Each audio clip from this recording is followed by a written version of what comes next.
So, Heartless Hunter. I love this book. It's basically my ideal novel, exactly the type of book that I like, which is romance fantasy. It's interesting to love fantasy. I don't enjoy as many books that lack a fantasy element. They are just so boring. I don't want to read about a small town girl who works as a lawyer and falls in love with a baker who turns out to be a murderer. That's just not interesting to me. I like high-stakes fantasy with equally fantastical descriptions and otherworldly happenings. Nothing otherworldly ever happens to that small-town girl who works as a lawyer, and if it did, I would read the book about her. The rare non-fantasy books that I like to have incredibly strong characterization to make up for the lack of fantasy. When I wrote this, I actually looked over at my bookshelf in my living room because I was sitting on my couch and I was like, is there an example of a non-fantasy book that I can use in my script? And there is not, unless you count The Song of Achilles. But if Percy Jackson is fantasy, so too is Song of Achilles. Also a banger book that I must write about later, Song of Achilles. I was so obsessed with it when I read it. Sometimes you just come across a book that makes you a better writer, that inspires you to write, that has these elements and strategies you've not seen before that you want to play with in your writing. For example, when I finished the Dark Gifts trilogy by Vic James, I was overwhelmed with inspiration. I went and wrote a 5,000-word fanfiction that very night after reading two 500-page novels back-to-back for 14 hours straight. That series is easily 5 stars for me as one of my all-time favorites. It's fantasy meets psychological thriller meets sci-fi with political drama. It literally has everything. It's incredible. It's so underrated too. I found it for like $10 or something stupid at a thrift store. But honestly, those stupid little book thrift stores that are in basements that are just like floor-to-ceiling books with a shop cat, those are where you find the best books. Heartless Hunter is another one of those books, and I just want to explain all the elements that make it so good, or at least the elements that I really focused on that captivate me. So why it's captivating, what elements of good writing are in this case. There is a lot of story that happens in these 400 pages, and the first thing I want to say about it is that it doesn't waste any time. And here's what I mean. Some books start at the wrong time. They start too far away from the beginning of the story, usually for the purpose of exposition. They want to explain the world, the stakes, the circumstances, and that's important, yes, but they show too much unnecessary action. Like, I don't want to read through 3 chapters of introduction just waiting to be hooked, waiting for the story to begin. It should begin right away, shouldn't waste any time. Every part of a story serves a purpose. Heartless Hunter starts in the right place. The protagonist, Rune Winters, galloping through the woods in the middle of a storm. It doesn't waste time on exposition, it doesn't need to. You learn what's going on just through the events that unfold.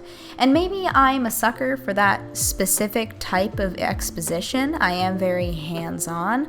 I don't like having a task explained to me. I want to learn by doing. So this style of writing where you learn just by being thrown into the story is very alluring. When Rune comes across that first bloody X on Seraphine's door, it's only page 7. By page 7, I'm already biting my nails. I know what the immediate goal is. I see clearly who is opposing Rune and how powerful they are, how powerless she is. I know that this is a Salem-esque situation, and I know what happens to witches, what will happen to Seraphine. Through just this one detailed event, I'm hooked. Rune has to save this woman. The clock is already ticking. It started ticking before we even got here. When we met Rune, she was already almost there. And you have to assume that this witch she's trying to rescue had already been taken at that point. This opening establishes a quick pace. It's urgent, there's no time to waste, Rune must track this woman down. I know that show don't tell is really overused advice, and at this point it's said so often that no one stops to point out the difference.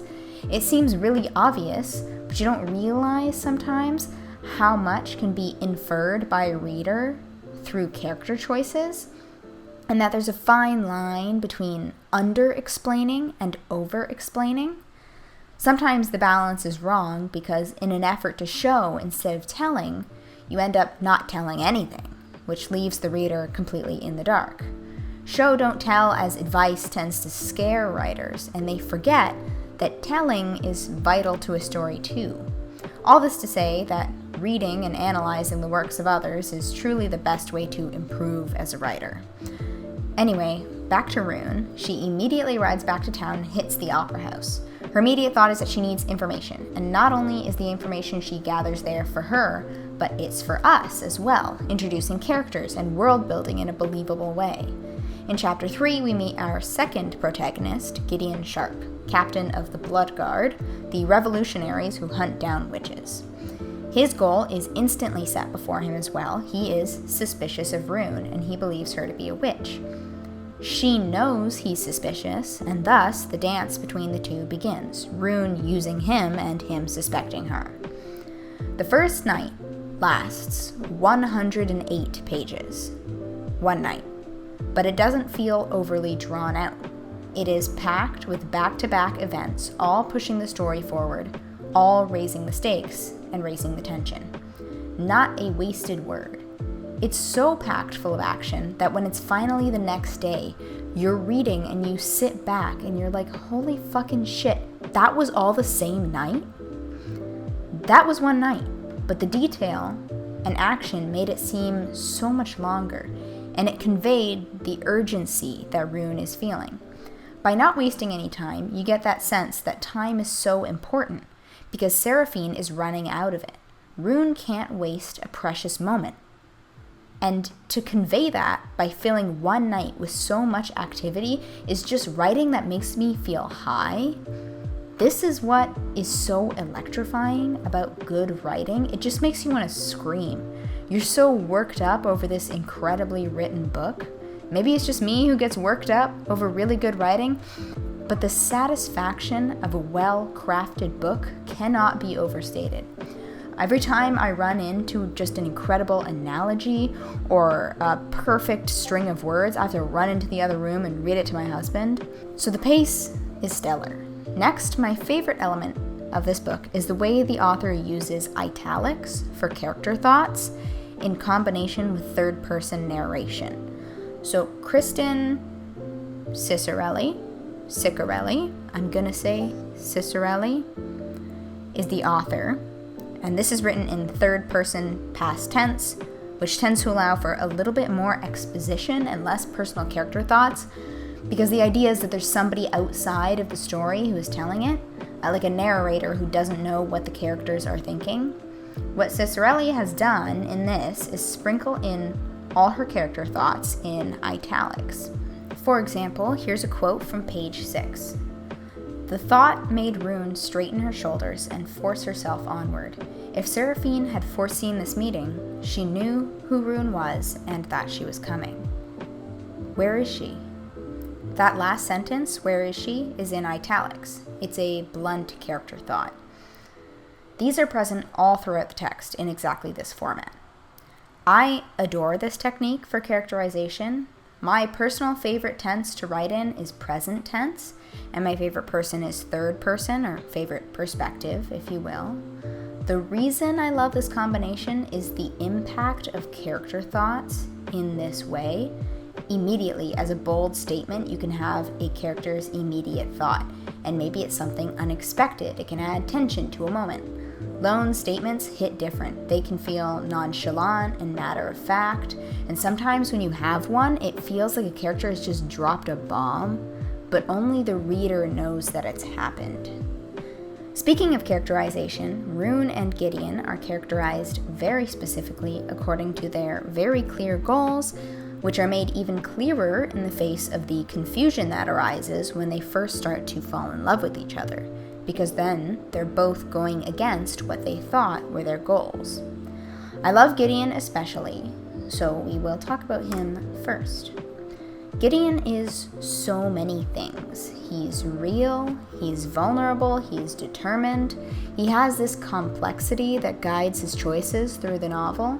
He's driven by hatred for witches, a hatred he gained after being brutally abused by a witch he'd had as a lover.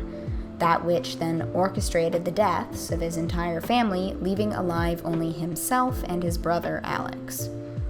Gideon is always reminding himself what that witch did to him. His motivations remain so clear as the story progresses, and what's more, even with his laser focus on witch hunting, he lets some other aspects of his personality slip through.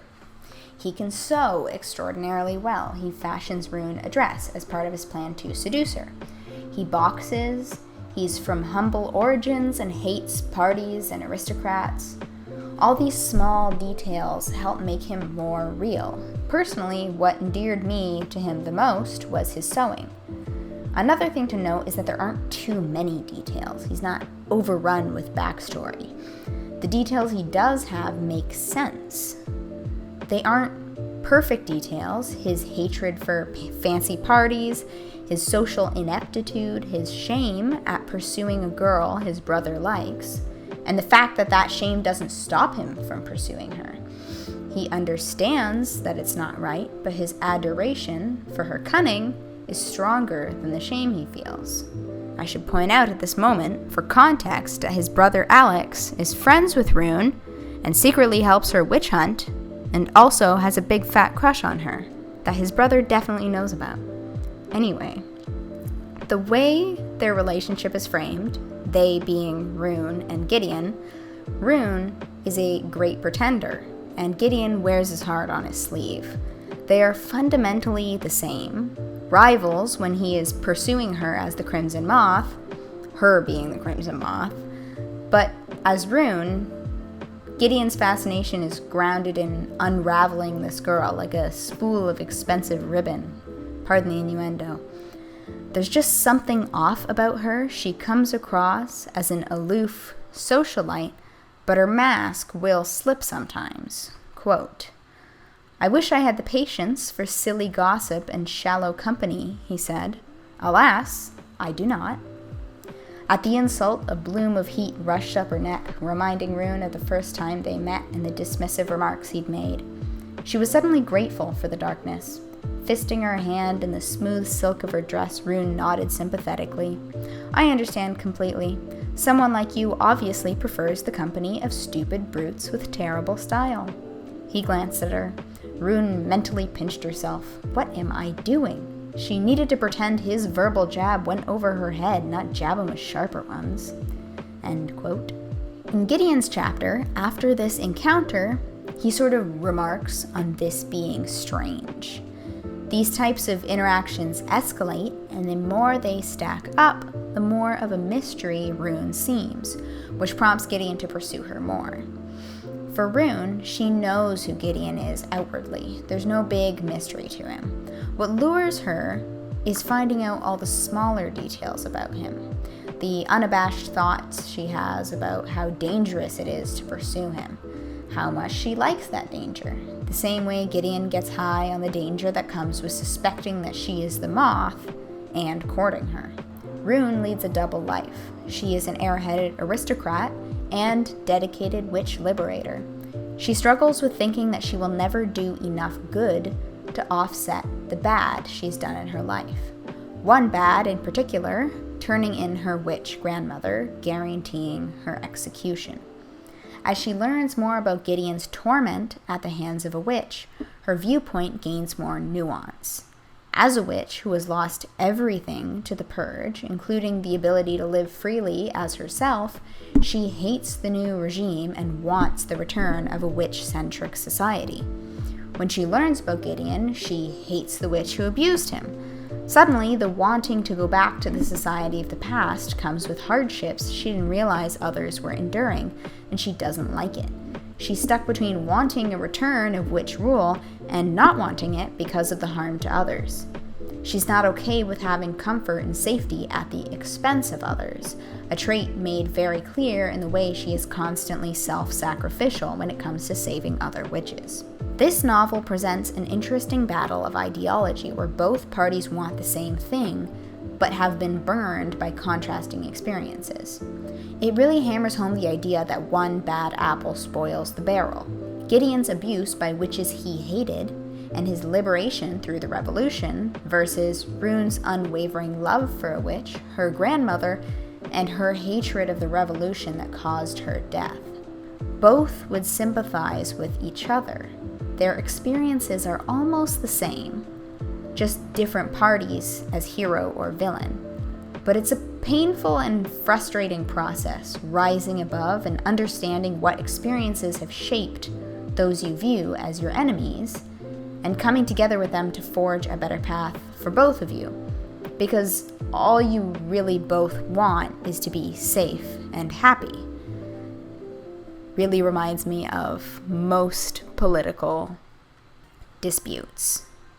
All everyone really wants is to be safe and happy, but it's almost impossible sometimes to overcome the animosity you have for one another based on past experiences with people of a certain type, your expectations,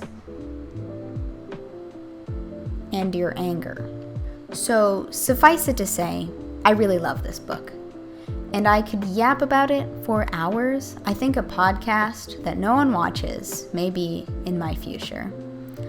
I always think about making these videos longer, because I could have gone through the entire book, but it seems like when I post an hour-long video on a YouTube channel that has 39 subscribers, that is not the greatest way to attract new subscribers or new viewers, because nobody wants to click into an hour-long video done by somebody they have never heard of. But when I am, big and famous with, let's say, 100 subscribers, then maybe I will have a podcast. On that note, I think that everyone who watched this video, hello to all, I'll say 25 of you, should definitely subscribe to my channel so I can monetize my videos and use the money to buy more books. A dream I am sure I share with many others. So let us all collectively dream together and subscribe in order to achieve the book buying fund. Thank you very much, and goodbye.